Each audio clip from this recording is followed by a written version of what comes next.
Tuhan, terima kasih. Hanya firman-Mu lah yang kami rindu untuk memperindah hidup kami. Karena firman-Mu adalah firman yang jujur, yang tidak hanya melegakan hidup kami, tetapi juga sesekali akan mengoreksi hidup kami. Sehingga hidup kami menjadi indah, hidup kami menjadi memuliakan Tuhan. Terima kasih Tuhan memberkati firman yang akan kami dengarkan sore hari ini. Biarlah Tuhan Allah yang menyiapkan hati kami yang penuh dengan kegelisahan, kekhawatiran, ketidakkonsentrasi. Biarlah Roh Kudus-Mu yang bertatah berkuasa, sehingga firman-Mu disampaikan, Roh Kudus-Mu bekerja, kami boleh mengerti dan dimampukan untuk melakukannya. Terima kasih ya Tuhan, di dalam nama Tuhan Yesus kami sudah berdoa mengucap syukur. Amin. Salam. Sekali lagi salam. Ya baik.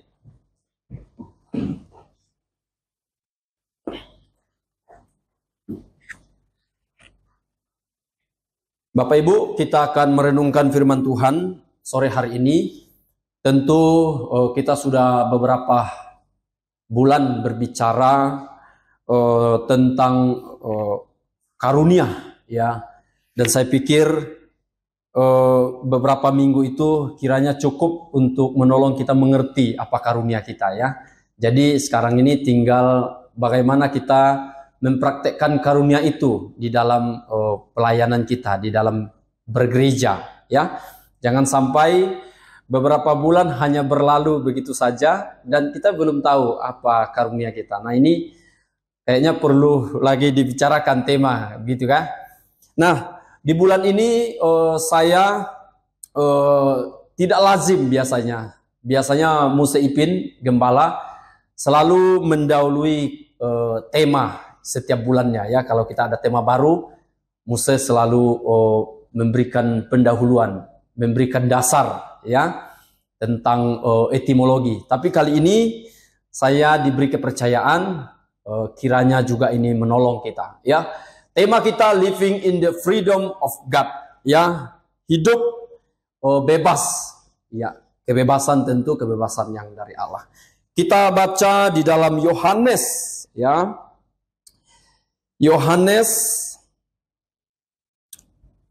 Yohanes pasalnya yang ke-8, ayatnya yang ke-36. Ya, di slide juga sepertinya ada, ya. Yohanes pasal 8 ayatnya yang ke-36. Ini ayat pertama yang akan kita baca, nanti ada ayat yang kedua. Demikian firman Tuhan. Yohanes pasal 8 ayat 36. LAIM berjudul kebenaran yang memerdekakan. Jadi apabila anak itu memerdekakan kamu, kamu pun benar-benar merdeka. Kita buka lagi di dalam Galatia pasal 1, memang sudah dibaca, tetapi kita boleh membacakannya satu kali lagi secara bersama-sama, ya, supaya Bapak Ibu juga membacanya, ya. Kalau sudah mendapatkannya, kita baca secara bersama-sama. 1, 2, ya. Supaya kita sungguh-sungguh merdeka, Kristus telah memerdekakan kita. Karena itu berdirilah teguh dan jangan mau lagi dikenakan kuk perhambaan. Bapak Ibu sekalian, menarik di bulan ini sangat cocok, ya, tema kita ini. Tema kita tentang kemerdekaan, kebebasan. Dan di bulan ini juga bertepatan dengan kita akan merayakan, memperingati kemerdekaan yang sudah kita peroleh, ya, sebagai warga negara. Di mana-mana kita bisa melihat sudah mulai dipasang bendera-bendera, ya, meskipun ada juga bendera yang dipasang One Piece itu, ya. Nah, tentu kita itu lain soal, ya, karena problematik di Konoha ini sangat kompleks sifatnya, ya, sehingga juga pengangkatan bendera One Piece itu menjadi suatu kritik yang nyata, ya, kepada pemerintah, kepada bangsa ini. Tetapi ada suatu kisah juga yang menarik, ya, di momen kemerdekaan ini. Kita baru-baru pasti kita semua punya gadget, punya media punya kuota juga untuk kita bisa akses dan mendapat informasi kisah pembebasan yang dialami oleh Tom Lembong, ya, Pak Tom Lembong dan Pak Hasto, ya.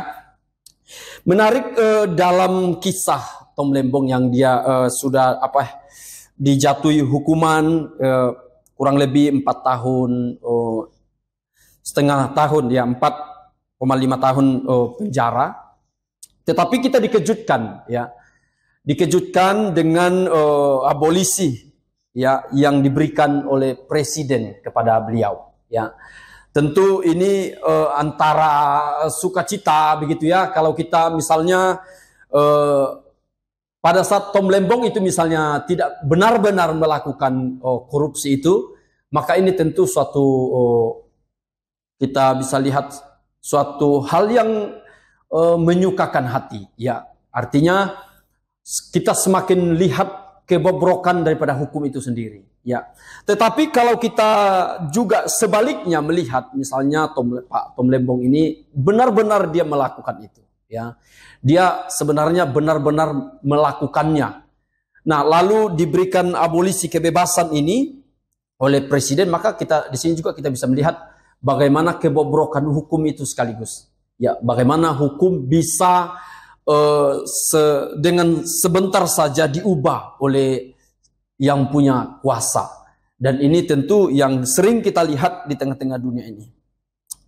Ini suatu kisah yang kita lihat bagaimana seseorang yang sudah divonis, dia sudah dijatuhkan hukuman, tetapi akhirnya dia mendapat suatu kebebasan, abolisi. Dan tidak hanya perihal dia boleh bebas daripada hukuman itu, tetapi juga abolisi ini bertujuan apa? Bertujuan agar nama dari beliau Pak Tom Lembong ini bersih, tidak cacat secara hukum. Ya, kalau kita melihat ya banyaklah dampaknya, kan. Salah satu syarat menjadi pemimpin bangsa ini ya jangan ada catatan kriminal, begitu, ya. Nah, tentu ini kebebasan yang dicari oleh banyak orang. Tetapi apakah kebebasan secara fisik saja yang mungkin kita butuhkan di tengah-tengah dunia ini? Ya. Bapak Ibu sekalian, banyak sekali kita bisa melihat, meskipun berbicara tentang kemerdekaan itu sudah sering dibicarakan di mana-mana. Mungkin kita juga sudah pernah mendengar khotbah ini. Tetapi kadang-kadang acap sekali kita salah di dalam konsep ini, ya. Salah di dalam pemahaman kita tentang apa yang namanya kemerdekaan itu. Banyak orang mendefinisikan kemerdekaan itu adalah suatu hak bebas, di mana kita bebas melakukan apa saja yang kita mau. Kita ada haknya, ya, tidak seorang pun yang berhak menghalangi kita melakukan apapun yang kita suka, yang menyukakan hati kita, yang menurut kita itu sesuatu yang baik. Tetapi kalau kita bisa melihat, Bapak Ibu sekalian, ini juga menjadi suatu konsep yang perlu kita lihat. Di dalam kata bebas itu sendiri, kalau kita bisa melihat autonomia, artinya ada suatu kesalahan konsep di mana dia melihat kebebasan itu berdasarkan dirinya sendiri, hidup berdasarkan kehendak, standar diri, atau kebebasan tanpa dasar. Tetapi kita sebagai orang percaya, Bapak Ibu sekalian, kita bebas itu tidak demikian konsepnya, ya. Kita bebas tidak sebebas-bebasnya. Kita bebas bukan berarti tanpa ada dasar, tanpa ada dasar kita untuk hidup bebas. Begitu, ya. Maka ada suatu istilah yang diberikan, libertas peccati, yaitu apa? Kebebasan melakukan dosa. Kebebasan melakukan apapun, termasuk juga Bapak Ibu sekalian melakukan dosa. Nah, ini satu kesalahan konsep, karena bebas bagi sebagian orang itu adalah bebas dari Allah. Jangan sampai kita salah mengerti tema kita pada hari ini. Bebas di dalam Allah, bukan bebas dari Allah, ya. Bukan bebas dari Allah, tetapi bebas untuk Allah, ya. Ini kita harus jelas Bapak Ibu sekalian. Jangan sampai kita terkurung di dalam suatu konsep yang salah sehingga praktis kita juga salah, ya. Jadi bebas yang mau kita capai di sini adalah bebas dari dan untuk, ya. Dari dan untuk. Bukan bebas dari Allah. Manusia tidak mungkin bebas dari Allah. Manusia tidak mungkin bebas kebergantungannya kepada Allah. Karena manusia itu, Bapak Ibu sekalian, bukanlah manusia yang independen. Dia adalah manusia ciptaan yang terus bergantung sepenuhnya kepada Allah. Maka manusia yang mau independen, terpisah dari Allah, maka dampaknya adalah ia justru memiliki jarak, terpisah hubungannya dengan Allah. Mau menjadi sama seperti Allah. Dia mau menjadi pribadi yang independen, otonom, ya. Tidak mau bergantung sepenuhnya kepada Allah. Toh, saya bisa menjadi sama dengan Allah.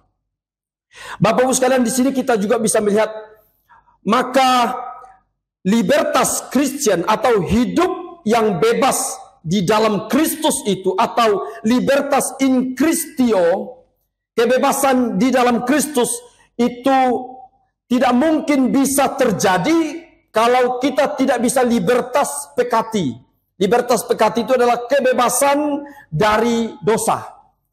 Ya, jadi kita baru bisa bebas, hidup bebas sebagai orang Kristen. Kita baru bisa menghidupi hidup kita sebagai orang Kristen apabila kita mengalami yang namanya libertas peccati itu. Libertas bebas daripada dosa. Sehingga kita harus bebas dulu dari kehidupan berdosa, baru kita bisa bebas hidup untuk Allah. Dan bagaimana kita mengalami yang namanya libertas peccati ini? Ini kita bisa alami hanya melalui karya Roh Kudus yang mengaktifkannya, yang menghidupkannya dari karya Kristus kepada kita. Tidak mungkin kita mengalami kebebasan, Bapak Ibu sekalian. Tidak mungkin kita bisa lepas daripada ikatan dosa itu, kuasa dosa itu, kalau Roh Kudus itu tidak mengerjakannya di dalam kita. Ya, Roh Kudus mengerjakannya, Roh Kudus mengubahkan kita, ya, maka kita bisa bebas dari dosa itu. Dan teks yang sudah kita baca itu sangat jelas. Bapak Ibu sekalian, di dalam Yohanes pasal 8 ayat 36 yang tadi sudah kita baca, di situ jelas kita bisa melihat bahwa jadi apabila anak itu memerdekakan kamu, kamu pun benar-benar merdeka. Sekali lagi saya membaca Galatia 5 ayat 1. Supaya kita sungguh-sungguh merdeka. Kristus telah memerdekakan kita. Karena itu berdirilah teguh dan jangan mau lagi dikenakan kuk perhambaan. Bapak Ibu sekalian, di sini jelas bahwa kita tidak akan bisa bebas, kita hanya bisa mengiluminasikan atau memikirkan suatu ilusi bahwa kita adalah seorang yang bebas. Ini juga yang kita bisa lihat di dalam konsepnya orang Yahudi, orang Israel. Ketika mereka dikoreksi oleh Kristus, mereka berkata, kami bukanlah budak. Kami bukan budak dari seseorang. Kami bukan hamba. Kami keturunan Abraham. Jadi mereka memahami kebebasan yang dibicarakan oleh Yesus itu adalah kebebasan perihal daripada sosial, ya, daripada sosial, daripada tekanan kehidupan keturunan mereka daripada Abraham itu. Tetapi jelas di sini Bapak Ibu sekalian kita bisa melihat bagaimana satu konsep yang sering kali tidak hanya berlaku di dalam konsep Yahudi itu, ya, kesalahan mereka di dalam melihat suatu kebebasan. Tapi kita juga kan demikian, ya. Kadang-kadang kita merasa bahwa kita adalah orang yang sudah bebas. Karena apa? Karena kita sudah menjadi Kristen sejak lahir, ya. Kita tidak butuh kebebasan itu. Kita tidak membutuhkan yang namanya karya Kristus itu, ya. Kita mengatakan, oh saya tidak butuh kebebasan ini lagi. Saya tidak butuh firman Tuhan lagi. Saya tidak butuh beribadah lagi. Saya tidak butuh teguran lagi karena saya sudah menjadi Kristen. Ya, orang tua saya, nenek moyang saya Kristen. Bahkan mungkin kita bisa katakan, loh saya kan Israel modern, begitu ya. Israel modern. Nah, di sini Yahudi juga Bapak Ibu sekalian dikoreksi oleh Yesus. Bagaimana bahwa ternyata mereka tidak akan pernah mengalami benar-benar merdeka kalau tidak melalui anak, yaitu Kristus. Bapak sekalian, berbicara etimologi daripada kata kemerdekaan ini kita bisa melihat di dalam Perjanjian Lama, ya. Perjanjian Lama yaitu bisa ditampilkan slide-nya, ada beberapa kata, ya. Waduh, enggak terlalu kelihatan ya. Tapi saya akan baca bagi Bapak Ibu sekalian, ya. Di dalam Perjanjian Lama ada beberapa perkembangan yang kita bisa lihat, ya. Bahwa kemerdekaan itu bukan terjadi semata-mata misalnya tiba-tiba di dalam Perjanjian Baru plek gitu ya. Tetapi bahwa kemerdekaan itu sudah ada sejak di dalam Perjanjian Lama, ya.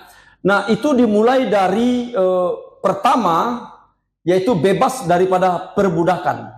Ya, memang secara fisik ya kita bisa melihat itu hopsi, ya, hopsi.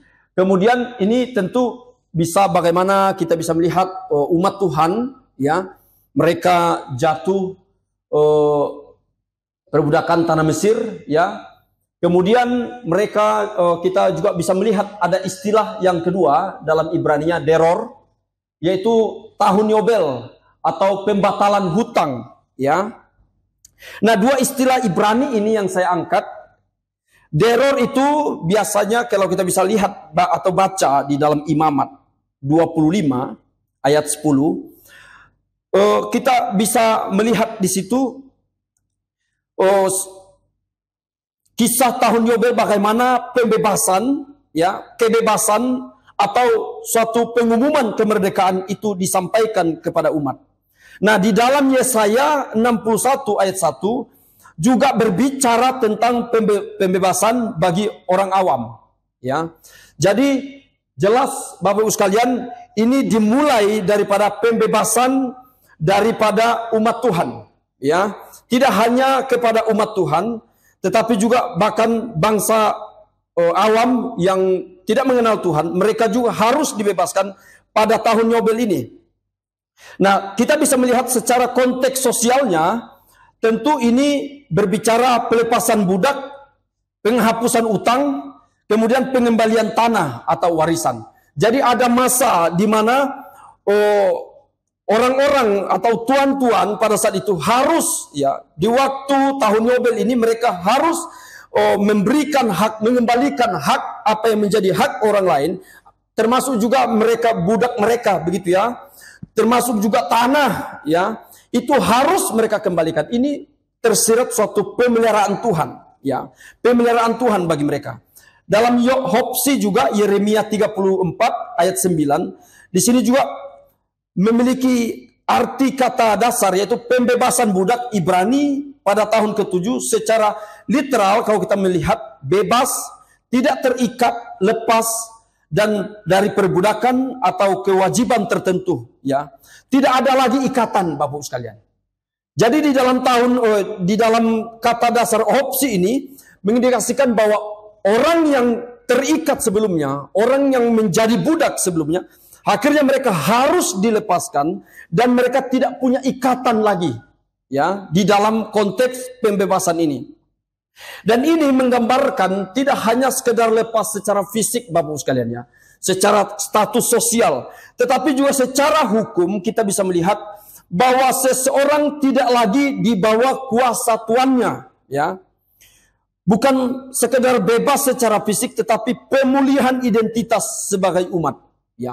Apakah misalnya umat itu juga mereka memiliki tuan, akhirnya mereka harus dilepas dan akhirnya mereka tidak lagi beridentitas sebagai budak, sebagai slave itu, tetapi akhirnya mereka adalah seorang yang terbebas, ya, seorang yang terbebas. Nah, di dalam Perjanjian Baru ada dua kata juga yang saya angkat di situ, istilah yang muncul, ya.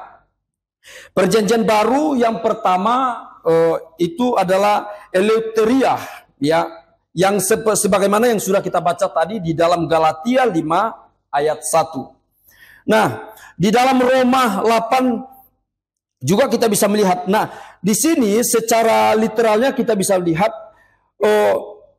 secara akar kata bahwa ini hampir sama, yaitu kebebasan, kemerdekaan, dan kelepasan. Ya.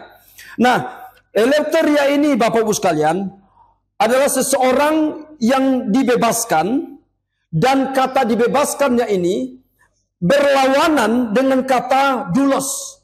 Ya, doulos itu budak atau hamba. Nah, sering sekali juga hamba Tuhan dikatakan doulos soteu, begitu ya.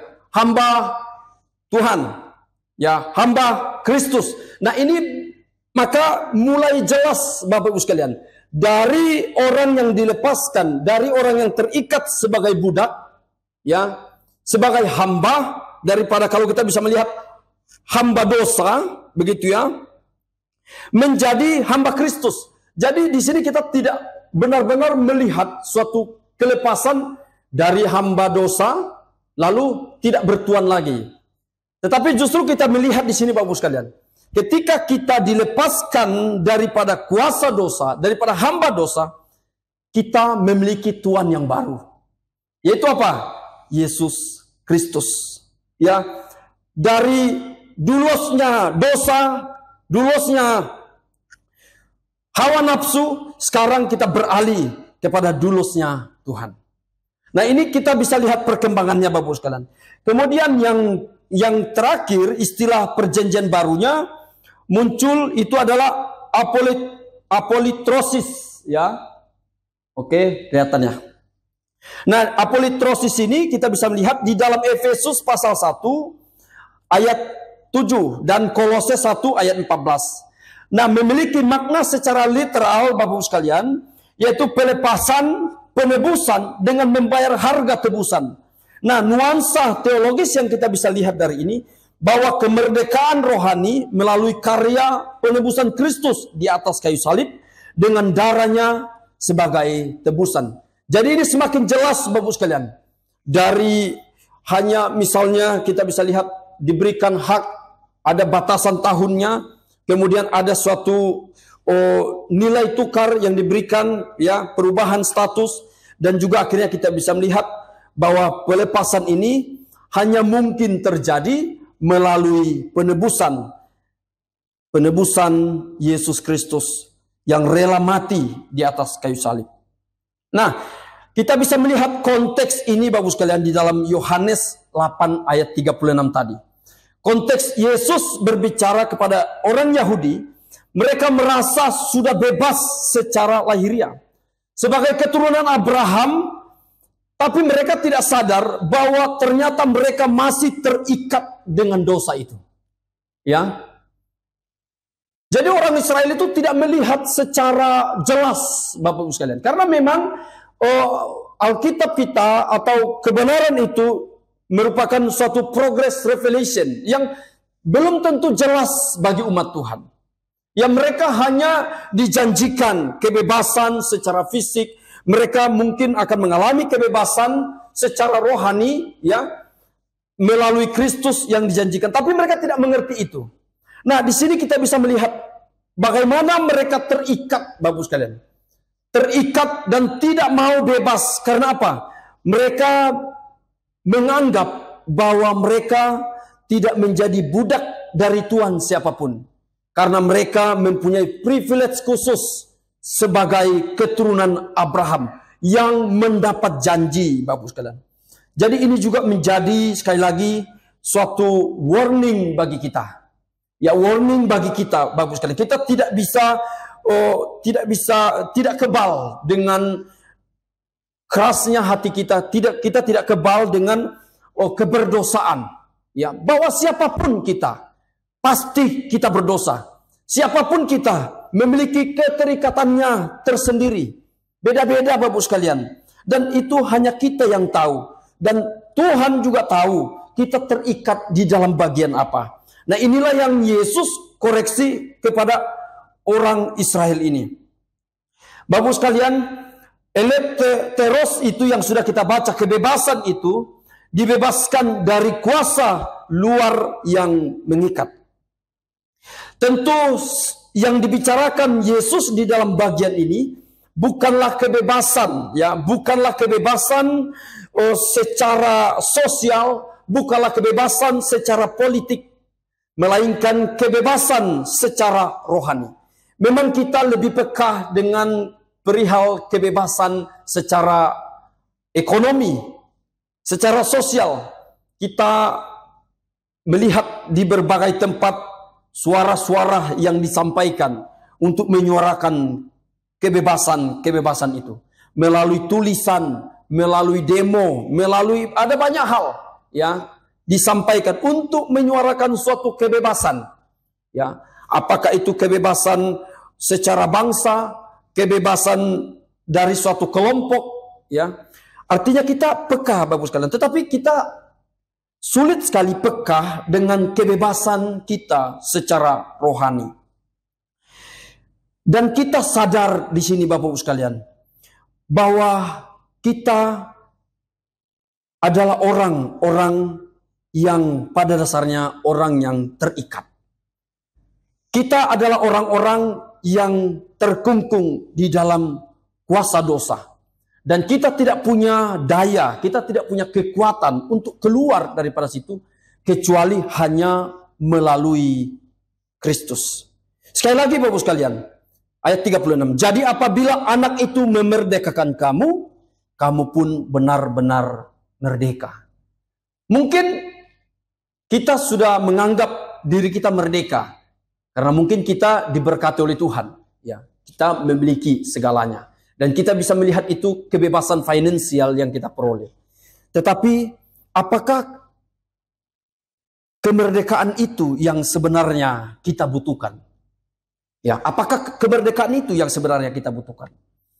Dan apakah kita merasa cukup hanya dari segi kemerdekaan finansial? Kemerdekaan misalnya bebas daripada pergumulan hidup, begitu ya.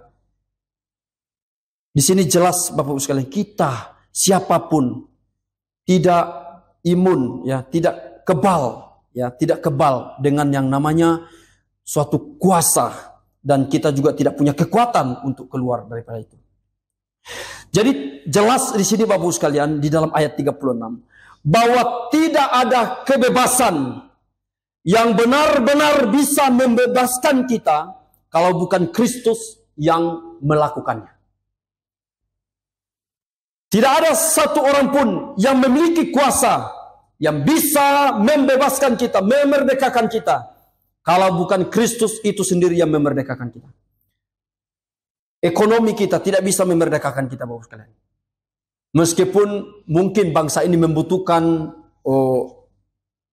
dana, misalnya ya, membutuhkan suatu nilai ekonomi yang baik untuk memajukan suatu bangsa.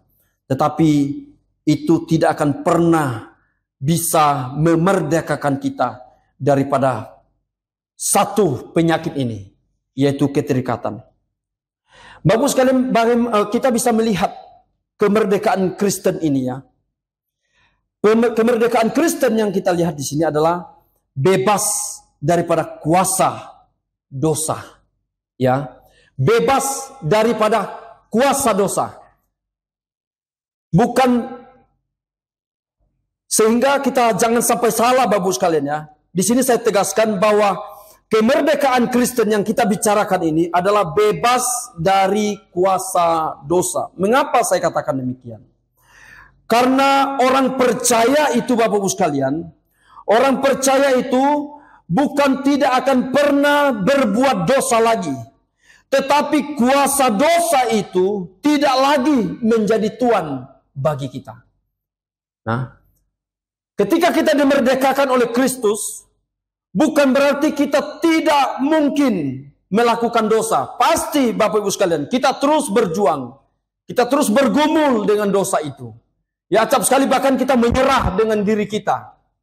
Kenapa saya jatuh lagi, gagal lagi. Ini ada satu kebenaran yang kita bisa lihat.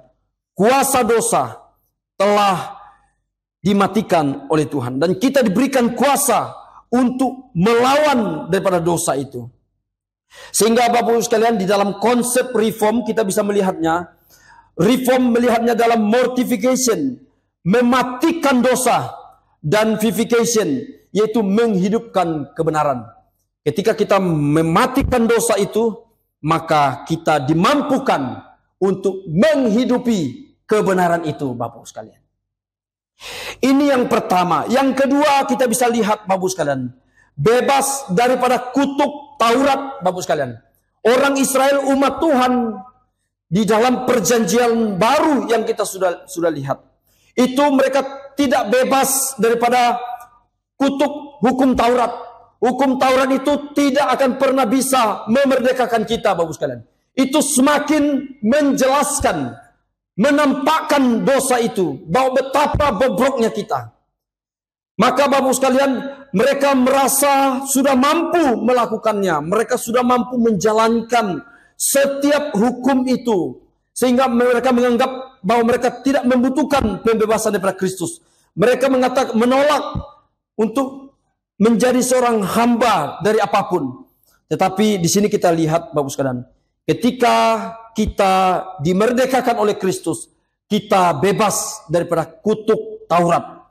Taurat merupakan suatu sistem penghukuman yang tidak lagi mengikat orang percaya, karena Kristus telah menggantikan, menanggung, dan menuntaskannya bagi kita.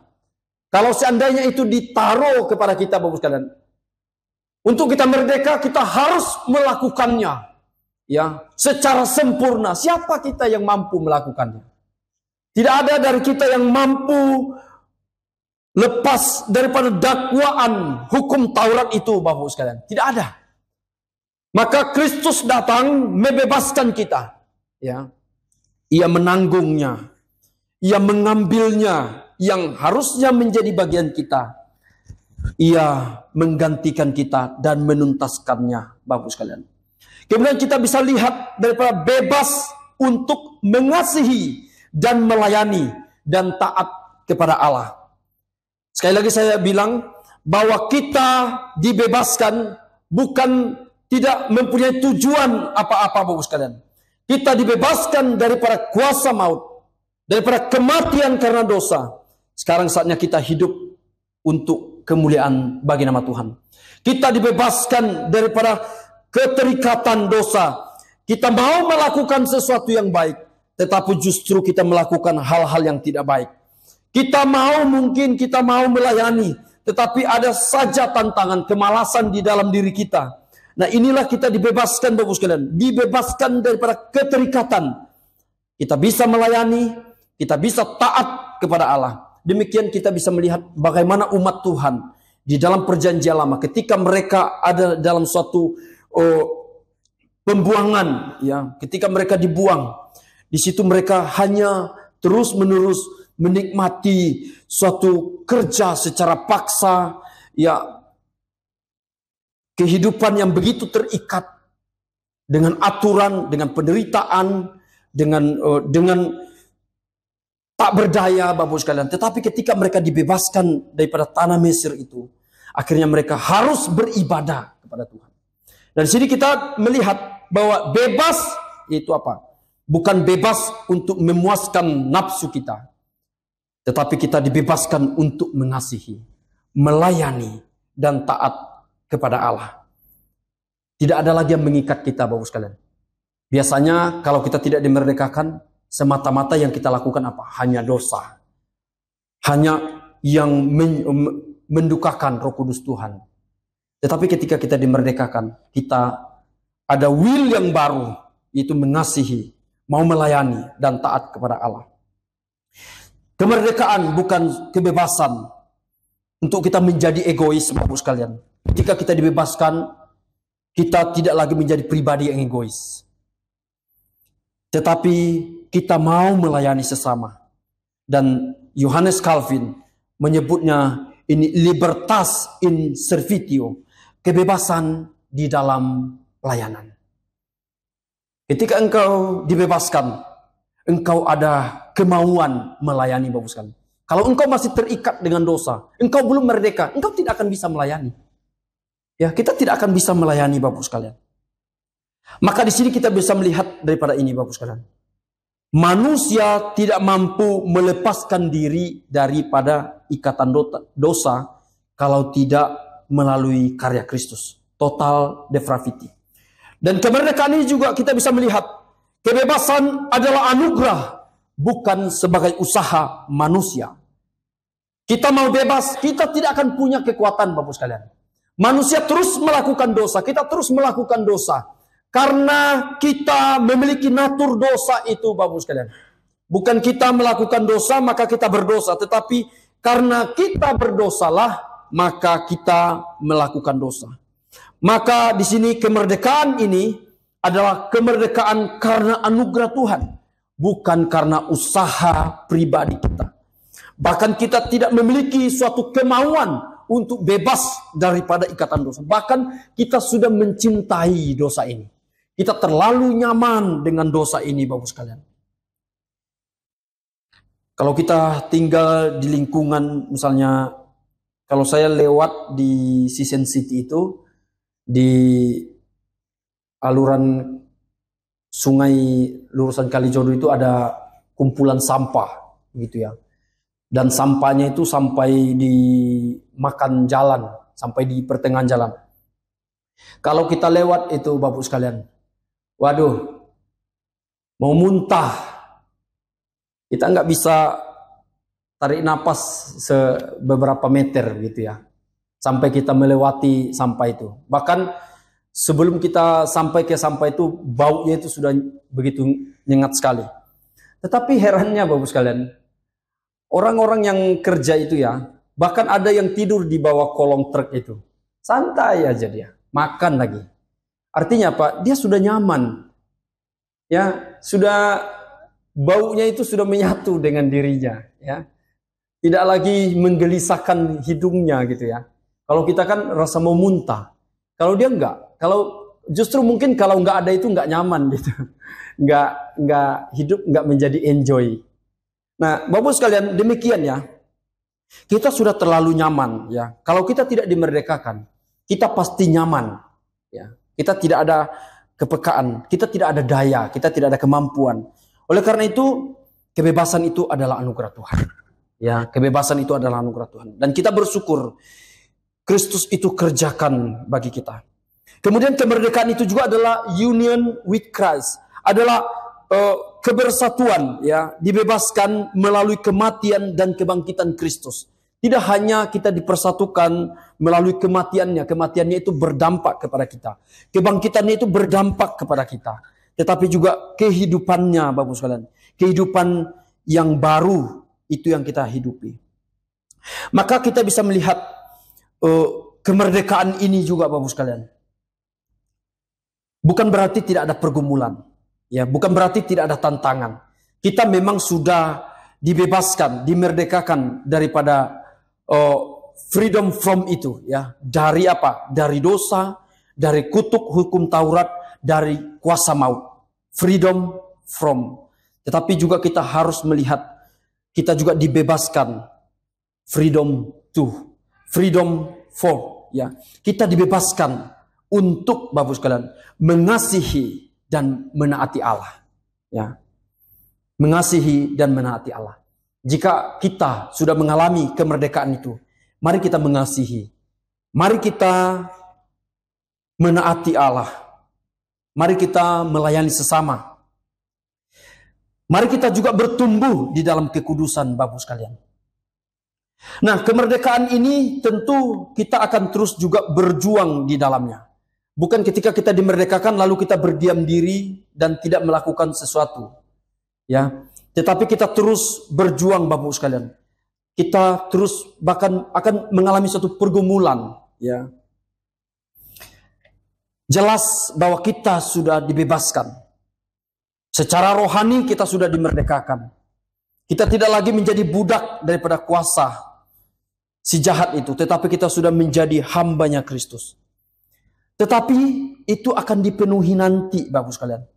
Itu akan disempurnakan nanti ketika Kristus itu datang kembali, maka kemerdekaan itu akan dipenuhi secara tuntas, Bapak sekalian.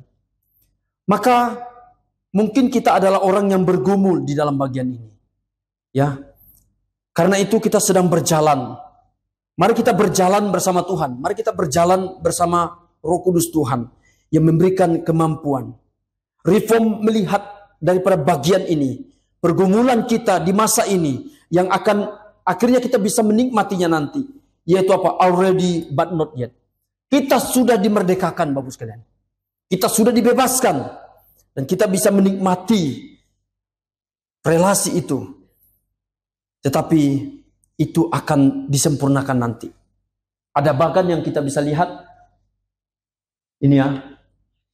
Kita bisa melihat bagaimana rencana kekal Allah di dalam Efesus pasal 1. Kemudian Kristus mengerjakannya bagi kita. Ya, dia mengerjakan satu paket. Dia lahir. Ya, dia harus menjalani kehidupan yang bergumul dengan kita. Akhirnya dia harus disiksa, dia harus mati di atas kayu salib untuk menanggung, ya, memberikan kemerdekaan bagi kita. Dan kita bisa melihat yang berikut, yaitu karya daripada Kristus itu, ya, dikerjakan oleh Roh Kudus kepada kita, ya. Jadi tanpa karya Roh Kudus, saya pikir segala karya yang sempurna dikerjakan oleh Kristus itu tidak mungkin efektif di dalam kita. Karena Roh Kudus mengerjakannya, maka segala karya penebusan Kristus itu sempurna dan efektif bagi kita. Dan akhirnya kita bisa melihat, kita mengalami namanya hidup di dalam kemerdekaan dan penggenapan penuh di kekekalan. Ini jelas Bapak-Ibu sekalian. Kita sedang ada di dalam perjalanan di mana kita akan dimerdekakan sepenuhnya oleh Tuhan. Kebebasan sekali lagi hanya terjadi melalui Kristus di atas kayu salib yang menanggung seluruhnya. Dan kebangkitan Kristus, Bapak-Ibu sekalian, memberikan suatu jaminan kebebasan kita dari kuasa maut.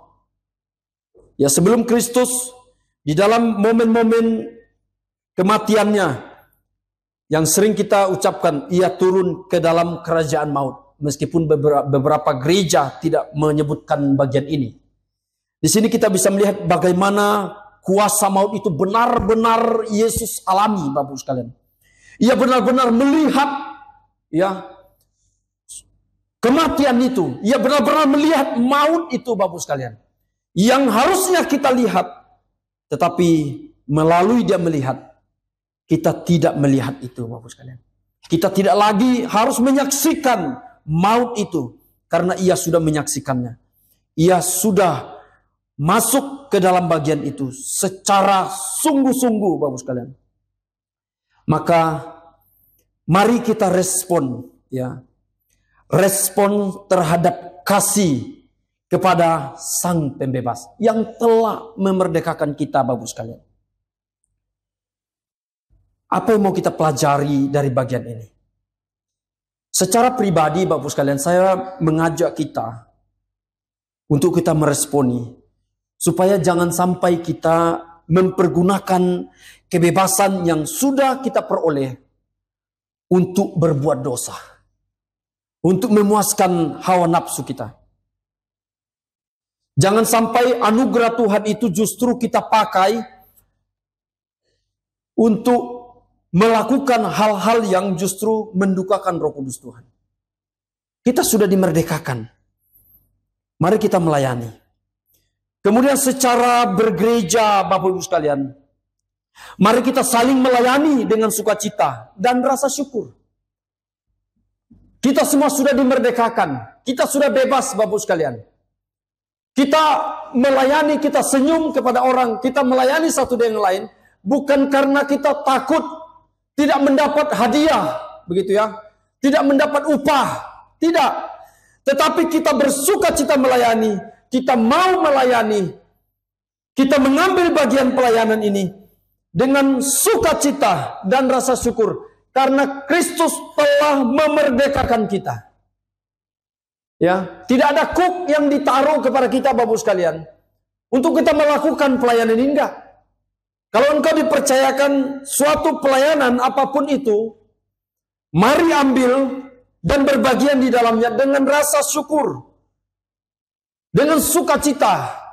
Tidak ada beban di dalamnya. Ya. Karena kita mengerjakannya, mengambil bagian itu bukan sesuatu kuk yang ditaruh kepada kita.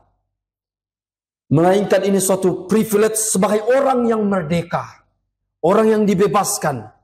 Ya, jangan sampai kita justru seperti orang Israel yang mereka lebih rela, mereka dikuk dan melayani Firaun, melayani bangsa Mesir dengan penderitaan, dengan darah, dengan kematian, daripada mereka harus beribadah kepada Tuhan dengan sukacita. Jangan sampai demikian, Bapak sekalian. Secara sosial, Bapak sekalian, ini bisa kita hidupi di tengah-tengah bangsa ini, di tengah-tengah pekerjaan kita, studi kita. Mari kita nyatakan identitas kita di tengah masyarakat. Sebagai garam dan terang dunia, jangan malu mengakui diri sebagai orang Kristen. Ini pergumulan kita, Bapak sekalian. Anak-anak muda, siapapun kita, di tempat kerja, mari kita dengan bangga mengatakan bahwa saya adalah seorang Kristen. Saya adalah seorang yang beriman kepada Kristus. Jangan kita sembunyikan, Bapak sekalian. Ini juga sering terjadi, sering kita dapati ketika kita ada di tempat-tempat umum. Misalnya ketika kita makan. Kadang kita malu berdoa, ya. Kita malu berdoa di tempat umum. Nanti kita, oh dia Kristen. Atau mungkin kita diasingkan. Atau apalagi misalnya bukan hanya beda meja. Satu meja dengan saudara kita yang muslim. Kita hanya sendiri. Ya udah kita gas aja. Ini merupakan bentuk kita belum merdeka. Kalau kita adalah seorang yang merdeka, sudah merdeka, kita harus berani menyatakan identitas kita. Tidak hanya berani menyatakan identitas, mari kita juga menyatakan kinerja kita sebagai anak Tuhan. Mari kita berani berdoa. Mari kita berani menyampaikan Injil. Ya, mari kita berani ya mengatakan Tuhan memberkati, salam begitu ya. Kalau kita ini dimanapun, mari kita berani. Di akhir khotbah ini, saya menutupnya dengan kalimat. Kemerdekaan kita adalah anugerah Allah dan bukan usaha manusia. Martin Luther berkata demikian. Hidup Kristen bebas dari semua orang untuk melayani sesama. Bapak sekalian, hidup kita adalah hidup yang bebas dari semua orang. Kita tidak memiliki ikatan apapun, meskipun kita berada di tengah-tengah dunia ini. Untuk kita melayani sesama. Kiranya Tuhan memberkati, menolong kita untuk semakin bersyukur, bergairah di dalam melayani Tuhan. Mari kita berdoa. Bapa di dalam surga, terima kasih ya Tuhan. Engkau mengerjakan satu karya yang besar, yang tidak mungkin bisa kami kerjakan ya Tuhan. Kami bersyukur dan berterima kasih. Engkau mengerjakan itu dengan sempurna ya Tuhan. Dan dengan rasa syukur dan terima kasih kami kepada Tuhan. Sebagai orang yang sudah dimerdekakan, kami mau mengambil komitmen yang baru di hadapan Tuhan. Untuk melayani Tuhan. Melayani dengan sukacita. Melayani sesama kami. Sehingga ya Tuhan, kami boleh melayani Tuhan, menjadi saksi, menjadi garam Tuhan di tengah-tengah dunia ini. Kami adalah Kristus kecil yang Tuhan taruh di tengah-tengah dunia ini. Dan biarlah kehadiran kami dirasakan oleh banyak orang. Terima kasih untuk firman-Mu yang sudah kami pelajari bersama. Biarlah kami semakin meyakini kemerdekaan di dalam diri kami. Dan hidup kami adalah hidup yang berbuah untuk Tuhan. Terima kasih ya Tuhan. Terpuji, termulia nama-Mu. Di dalam Tuhan kami Yesus Kristus, Tuhan dan Juru Selamat kami yang hidup. Amin.